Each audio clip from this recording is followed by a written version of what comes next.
Hello everybody, Monica Bodierski here, artist and author of the Shadowland Tarot and the House of Shadows Lenormand. I hope you had a great week, and this week we're going to talk a little bit more about how to improve your tarot reading skills. Now, I understand many of you have been reading for a long time and you have your own sets of skills and your own way of reading. Absolutely. I think that's wonderful. There is room for everyone's opinion on these things. I hear there's quite a few of them out there. So please keep that in mind. This is just my opinion on things, and you don't really have to, and you don't need to do any of these things. It's up to you to give them a try and see if they work for you, because that is what's most important, especially when we're talking about you trusting your gut and today's topic, which is self-esteem and self-confidence. Those things are absolutely vital when you're reading tarot. Maybe you don't think so much for yourself because no one's really seeing or hearing what you're saying. Well, when you are reading for others, it's apparent the second it's out of your mouth, okay? And you have to be certain, or at least sound certain, and it's a lot of pressure. So I understand that can kind of force you to become a little more confident fairly quickly.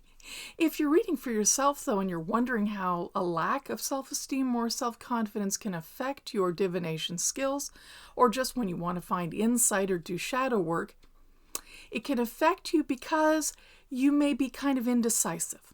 Let me demonstrate. Let me just pull a card. Any card. Pick a card. Okay, Monica, what do we got? Okay, we have the Ten of Cups here, all right?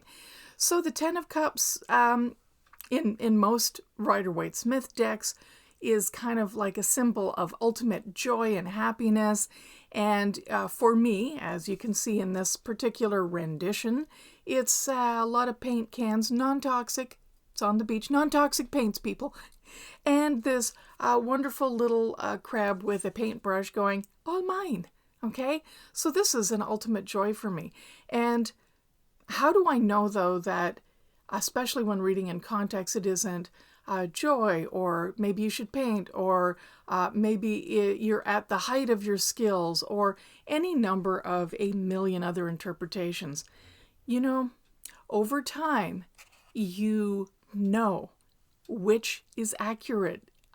Because of last week's talk about your gut feeling and locating that sensation within your body when you're accurate, for one, but also because you're generally reading in context of a question or other cards that will point the way. So when you look at it that way, you're narrowing down your options. The effect that self-esteem and self-confidence can have on that is you wavering between them. This is when reading in context and a lack of clarity in questions can really affect, on top of you being not sure. Okay, I don't know how I feel when I, feel right. This is why I'm kind of pointing you in that direction. I only know if I get feedback. No, got to be self-reliant this way, because you're not going to get feedback from others necessarily. And even if you do, you remember I mentioned cold reading techniques, in which when people start to nod, or if they're smiling, or in a way subconsciously affirming what you're saying, that is a way of reading, but you're not really relying on your own sense and the cards. Okay, so when you have self-esteem and confidence, I think I mentioned to you before, I have on occasion had clients come in for a reading and just say, go ahead, talk. And I have read their entire hour without pretty much glancing at them, because they just don't want that. And they don't want to ask questions. They just want me to give a reading. And it happens rarely. Most people have questions. They want to interact. But what it really taught me was, okay, I am completely flying solo. I'm just going to read the cards. And for that, I was very thankful. Apparently, the person was thrilled with the reading, walked out saying, wow, that was exactly what I needed to know, and you answered all of my questions. Okay, that's good. That's great. That is self-esteem and confidence about your reading skills, which builds self-esteem. How do those two things work? You know that. Once you start to gain confidence in something you're doing, you feel a bit better about yourself and you carry yourself with a bit more confidence, which gives you a bit more self-esteem. Those things just go hand in hand. Okay, so that was an example. I got to pause to say, I got this in the mail. Isn't that nice? This is a tarot pouch. Yes, it is. It's a tarot pouch with my spider. It's a drawstring pouch. It's beautifully lined. It's got this great purple lining, and it is, I don't know if you can see that, it is dark purple and black in spots, but it's got this really neat purpley sheen. This is my spider. Now I know some of you don't really like spiders. To me, that really depends on the size and the threat level. Most spiders are not that dangerous. I'm kind of like, hey, those are neat. But, if I thought it was toxic, yeah, I'm backing up right now. But regardless, whether you enjoy spiders or not, they fit my deck. They go with my deck. And it's a wonderful, wonderful pouch. It's a drawstring bag by Red Feather and Mind, Body, Spirit. It came in this great box. And they're for sale, I believe, on Amazon or their website and certain distributors. I highly recommend it. It's I'm fussy. And obviously I'm biased, because it has my artwork on it. But I am fussy with fabric in general and textiles. I kind of took that program. So I can attest to its quality. I don't think this will be falling apart anytime soon. So if you would like the bag, please buy one. They're not coming from me directly, by the way. I know some of you will want to go to my website. I'm not selling them. The publisher is distributing my tarot deck, and they distribute, print, take care of all of these as well. Okay? So I just had to interrupt with that because I've got my cards in there now. All right, so we were talking about self-confidence, self-esteem. How do you know where that occurred? Does it matter how you maybe lost self-esteem, or, did you have it once and it kind of slipped away? I mean, that can happen. Most kids are fairly confident. They're not all extroverts, but most of us as little children were fairly confident. We'd walk up to stuff because, well, we hadn't been burned yet by anything. And, that as life goes on, you can start getting a little scabby. And, okay, that sounded really disgusting, but I guess I'm a little spooky, so we'll go with that. And by that I mean you have all these little wounds and they never really heal completely. And that does affect how you read tarot. This is, again, more about the self-awareness I was mentioning. So let's talk about confidence. So now you're going to be, about yourself pretty much. Now you're going to be confident. Well, here's another little thing. 2-card spread you can do to maybe help yourself regain confidence if you lost it, okay? 2 cards. If you want to play along, get your decks, okay? We're going to do the shuffle cards first thing and draw 2 cards. Turn one face down to your left and one next to it, just beside it to the right. Okay, when you've got them both. And remember, take notes on these things, okay? So the question here is, the card on the left is answering, what really rattled my self-confidence or self-esteem the most? Now, a lot of you may absolutely know what that is, or you're quite certain what that is. Keep an open mind here. There may be other factors at work that you're not quite seeing the forest for the trees, so to speak. So yes, we're still digging into the shadows because you know me. So that's the card on the left. What is the inciting incident or the thing that has occurred to me in the past that really, really, diminished my self-worth, my self-esteem, or my confidence? All right.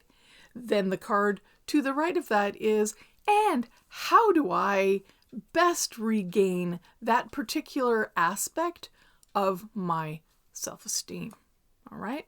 Which of course leads to confidence. We did that thing. All right. So the card I happened to draw here was the Moon card. Okay, for me, the Moon card in this context means very much about things that were illusory. There's a mask on the moon, it's a wolf, and perhaps illusions. Maybe I became disillusioned, or I had certain expectations or illusions about how things were that didn't turn out, and that may have chipped away at me. Also, it's cyclic. Does that mean every month? No, in a broader sense. The moon is having cycles, clearly, every month of waxing and waning. And I feel very strongly that what this card then is telling me is, because it's a major arcana, and you know I've talked about major arcana meaning over a lifetime, kind of a life lesson thing. It means to me, and indicating a longer period of time, that many, many things cyclically have been chipping away at my self-esteem and my self-confidence. So they're, along with maybe certain things that I didn't see or didn't know, the mask thing, it's something that's occurred.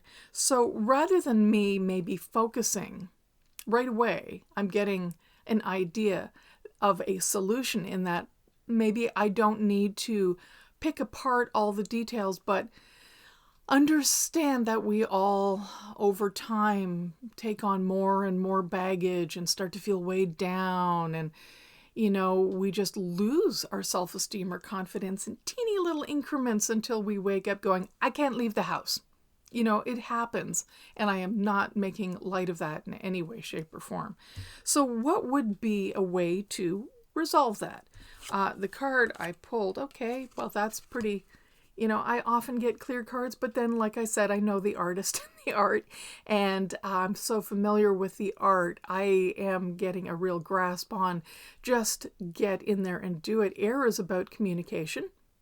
So how do I regain my self-esteem and confidence?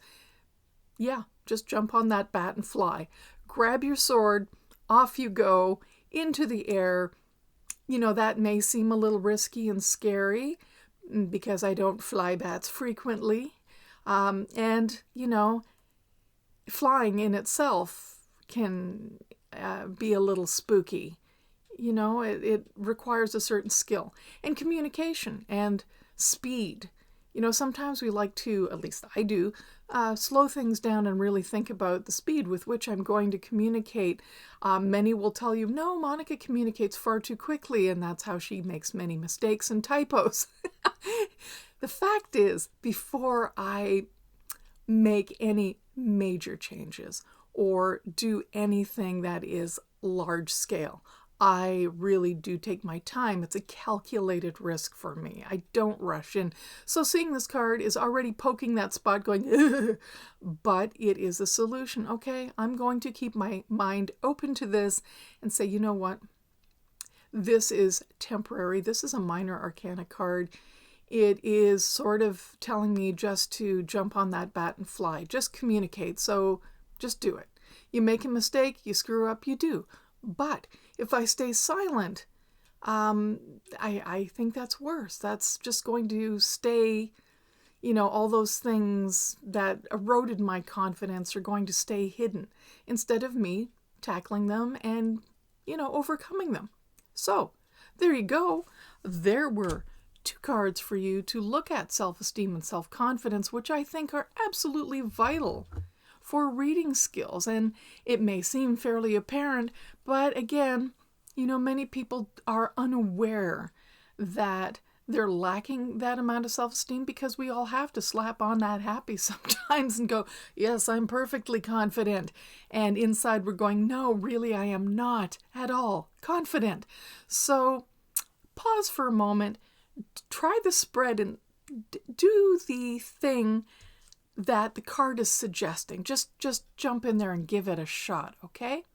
Okay, and for those of you who are watching this on the day that I drop this video, You know that I am holding one more tarot intensive. I still have a couple of spots. If you want to register, please visit my website. I'll leave the link below. It is in the shop. It is a 3-evening intensive on September 2nd, 3rd, and 4th.